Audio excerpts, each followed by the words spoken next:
Hello दोस्तों, आपका हमारे इस चैनल में स्वागत है। आज हम बात करेंगे 5G से रिलेटेड सैलरी सिलेक्शन के बारे में, LTE सिम 24 के बारे में। जो 24 सिम है उसके अंदर जितने भी पैरामीटर्स हैं, एलिमेंट्स हैं, उनका हर एक मीनिंग क्या क्या है, ठीक है, और कितने टाइप्स के नेबर्स होते हैं, नॉन स्टैंड अलोन क्या है और स्टैंड अलोन क्या है, उस टॉपिक पर बात करेंगे। उससे पहले अगर आप हमारे चैनल पर नए हैं तो चैनल को सब्सक्राइब करना न भूलें और पास में दिए गए बेल आइकन पर क्लिक जरूर करें, जिससे हमारी नेक्स्ट 4G 5G 6G से रिलेटेड वीडियोज़ का नोटिफिकेशन आपको मिल सके।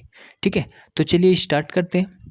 सबसे पहले जान लेते हैं हम नेटवर्क प्लानिंग क्या होती है 5G के अंदर। ठीक है, in 5G network the cell specific neighbour relationship is required for blacklisting specific cells, okay, और applying power offset to a specific cell to bias cell reselection in idle mode. Okay, system information 3, system information 4 और system information 5 for interfrequency and interRAT cell for reselection. Okay, and you can see the C4 and C5 broadcast provides the info frequency ARFCN for interfrequency and IRAT cell reselection. Okay, IRAT for 5G to 4G and for 3GPP release 15 has introduced system information, that is SIP 24, which we will discuss later. Okay, to broadcast the information for reselection for 5G NR cells. Okay, now try to know types of neighbors. As we all know that there can be two types of deployments possible for 5G NR. First one is standalone and second one is non-standalone. Okay, standalone is here you can see two types of neighbors. Standalone having two types of neighbor, that is NR neighbor, NR LT neighbors. Okay, you can see in this picture, this is the 4G base station E node B and this is the 5G station. Okay, here you can see 4G में हम जो हमारा BTS होता है उसे E node भी कहा जाता है और 5G के अंदर जो हमारा BTS होता है उसे G नोड भी कहा जाता है। ठीक है, जो 4G और 5G के बीच में जो रिलेशन है, नंबर रिलेशन है, यहाँ पे आप देख सकते हैं LTNR नंबर रिलेशन, और जो G नोड भी और G नोड भी यानी 5G के बीच में जो रिलेशन है उसे NR नंबर्स बोलते हैं। ठीक है, यहाँ पे आप देख सकते हैं 5G और 5G के बीच में इंटर और इंट्रा फ्रीक्वेंसी नेबर रिलेशन, और ये है 4G और 5G के बीच में इंटर रेट नेबर रिलेशन। ठीक है, तो जानते हैं 5G नेबर रिलेशन क्या होता है। ए NR यानी 5G cell can have another NR 5G cell as an intra frequency neighbour that is operating on same frequency. Okay, और inter frequency neighbour means operating on different frequency. Okay, and in 5G 4G neighbor relations we can see an operator may have deployed both 4G and 5G network, then LTE cell can be used as inter-rat neighbor. Okay, now try to know about non-standalone architecture, non-standalone deployment neighbor relations. Here you can see LTE LT neighbor, LTE 5G neighbor or 5G 5G neighbor. Okay, we can see in this picture this is the 4G BTS and this is also 4G BTS. The relation between both these BTS is LT neighbor relations. Okay, inter frequency neighbor relation, this is the 4G node B and 5G G node B. The relation between both is LT-NR neighbor relations, which is also called A and DC neighbor relations, and the relation between G node B and G node B is called NR-NR neighbor relations. Also you can see the primary SCG neighbor relations. Okay, now try to know about 4G neighbor relations. A LT cell can have another LTE cell as intra-frequency neighbor or interfrequency neighbor, and for LTE and 5G neighbor relations, a LTE cell can have NR cell as an ENDC neighbor, which can be added through X2 interface setup with secondary node addition procedure for primary SCG cell. Okay, and for 5G neighbor relations, here you can see NR to NR cell neighbor relation can be used to change the primary SCG cell. Okay, this primary SCG cell change can be intra-G-node B or inter-G-node B. A network planning guideline, at least neighbor relations should be defined with adjacent 5G G-node B sector. Okay, now we go through 5G or 4G SIP. These are the parameters, all parameters and all information about the LTE SIP24. Here is all the parameters of SIP24. Now we try to know details. First is measurement timing configuration. It provides the periodicity and time offset to be used when measuring the synchronization signal and PBCH blocks belonging to the target NR carrier.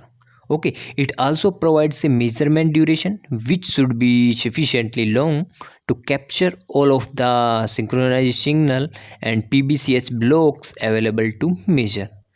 Second is subcarrier spacing. SSB specifies the subcarrier spacing of the SS or PBCH block belonging to the target NR carrier. So can be configured with values of 15 or 30 kHz for frequency range 1 and 120 or 240 kHz for frequency range 2. And third one is SSRSSI measurement. It specifies the slots and symbols which can be used for RSSI measurement when evaluating RSRQ. Okay, for these measurement slots, it defines a bit string where each bit corresponds to a slot within the measurement duration. And for example, if SSB duration is set to 5 subframes and the subcarrier spacing is 15 kHz, then the bit string will have a length of 5 bits because there are 5 slots in 5 subframes. Okay, if SSB duration is set to 5 subframes and the subcarrier spacing is 240 kHz, then the bit string will have a length of 80 bits because there are 80 slots in 5 subframes. Okay, the UE measures the RSSI during slots which corresponds to a 1 value within the bit string. Okay, next is AND symbol. It defines the symbols with the measurement slots which can be used to measure the RSSI. Okay, the value of AND symbols is a pointer to a row within a 3GPP standardized lookup table. For example, AND symbol equal to 0 means that the UE can complete RSSI measurement during symbol 0 and 1, while AND symbol 2 means that the UE can complete RSSI measurements during symbol 1, 0, 1, 2, 3, 4 and 5. Okay, next point is cell reselection priority and cell reselection sub priority. That means it defines the absolute priority of the target 5G carrier. Okay, these values allow the UE to categorize each NR carrier as either higher priority or lower priority than the current LT carrier. Okay, and the appropriate cell reselection procedure and parameter set can then be applied towards each NR carrier. Okay, next is threshold X high and threshold X high quality are applicable when completing cell reselection towards a higher priority NR carrier. Okay, these parameters define minimum SSRSRP and SSRSRQ threshold respectively. Threshold X high define a threshold relative to quality RX level minimum, whereas threshold X high Q defines a threshold relative to Q quality minimum. And for example, if quality RX level minimum is set to minus 60 means which maps to a value of minus 120 dBm, and threshold X high is set to 5 which maps to a value of 10 dB. Okay, then the target NR cell must have a SSRSRP that is greater than minus 110 dBm to allow cell reselection. Okay, next parameter is threshold X low and threshold X low quality are applicable when completing cell reselections towards a lower priority NR carrier. These parameters define minimum SRSRP or SSRSRQ thresholds respectively. Threshold X low defines a threshold relative to quality Rx level minimum, whereas threshold X low quality defines a threshold relative to quality of minimum.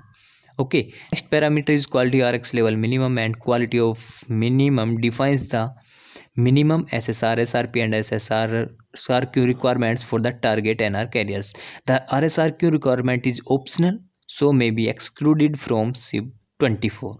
Okay, quality of Rx level minimum SUL supplemental, okay, defines a minimum SSRSRP requirement which is applicable if to SIB 24 specifies a supplemental uplink band, and if the UE supports the corresponding supplemental uplink band combination, the link budget belonging a supplemental uplink may differ from the link budget for the normal uplink. Okay, if coverage is uplink limited, then quality of Rx level minimum supplement can be adjusted relative to quality of Rx level minimum to reflect the difference in link budgets. And here you can see the power maximum NR defines the maximum UE transmit power permitted when using a cell belonging to the target NR carrier. Next parameter is NSP maximum list. NR provides a list of up to 8 pairs of additional P maximum NR or additional spectrum emission NR. Okay, these pair specify additional spectrum emission requirements which should be satisfied if the UE uses the corresponding maximum transmit power. The values are applicable to the first operating band listed within multi-band information list. Okay, here is the next parameter is drive SSB index from cell. It indicates whether or not the UE can assume radio frame alignment for all cells belonging to the target NR cells. Radio frame alignment allow the UE to use the timing belonging to one NR cell to drive the SSB indices belonging to other NR cells. This helps to reduce measurement delays because it avoids the requirement to decode the PBCH belonging to each individual NR cell. Okay, next is maximum RS index. Cell quality and threshold Rx index are used when driving a cell level result from a set of beam level measurement. Okay, if the target's NR cell is configured with multiple synchronization signal or PBCH beams, then it is necessary to drive a cell level.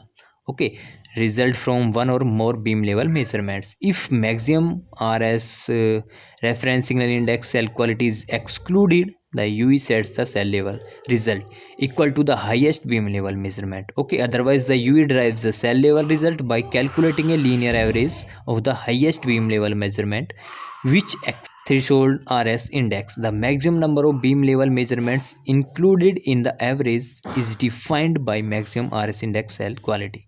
Okay, if none of the beam level measurements exceeds thresh RS index, the cell level result is set equal to the highest beam level measurement. Okay, next parameter is multi-band NSP maximum list NR. It provides a list of up to 8 pairs of operating band listed within multi-band of list. Okay, each list specifies additional spectrum emission requirements which should be satisfied if the UE uses the corresponding maximum transmit power after selecting the corresponding operating band. And similarly, multi-band NSP maximum list NR supplement provides a list of up to 8 pairs of additional P maximum additional P maximum NR additional spectrum emission NR for each operating band listed within multi-band information list supplement. Okay, SSB to measure specifies a set of SSPBCS blocks to measure within the measurement duration. A short, medium or long bitmap is broadcast according to the frequency range. Okay, and a short bitmap is broadcast for carries below 3 GHz. up to 4 SS or PBCS. A medium bitmap is broadcast for carriers between 3 GHz and 6 GHz, carriers between 3 GHz and 60 GHz, up to 8 SS or PBCH. Okay, and a long bitmap is broadcast for carriers greater than 6 GHz, up to 64 SS or PBCH. The MIUI measures SS or PBCH blocks which corresponds to 1 within the bit string. The UI measures all SS or PBCH block if SSB to measure is excluded from the SIB. Timer reselection NR defines the timer to trigger for cell reselection towards NR. Scaling factor medium and scaling factor high defines scaling factors for medium and high mobility conditions, and timer reselection NR is multiplied by the appropriate scaling factor when medium or high mobility is detected. Okay, in the case of ENDC non-standalone base station, NR secondary cell addition may be supported from one only a subset of LT carrier. This may result from band combinations which have not been standardized within the 3GPP specification. It then becomes necessary to move 5G carrier subcarriers onto a LT carrier which supports NR secondary cell addition. Okay, 5G subcarrier can be moved onto the appropriate LT carrier using RRC idle mode procedures, but it is necessary to ensure that the solution is transparent to non-5G subcarrier. The LT base station can receive subscriptions information within the S1 AP. Initial context setup request. This message can include an NR restrictions in EPS as secondary ret flag and also a subcarrier profile identity. Okay, the EPC can allocate a specific SPID value for 5G to 5G subcarriers, allowing the base station to differentiate those subcarriers. Okay, in addition, the S1 AP, which initial context setup request includes UI capability information. Okay, so the base station can verify that the subcarrier is using a 5G capable device or not. The LT base station can allocate UE specific absolute priorities to the 5G subcarriers within the ROC release message. Okay, and these absolute priorities can be configured to ensure that UE move on to an LT carrier which supports 5G secondary cell. Okay, in this video that's all. Thank you.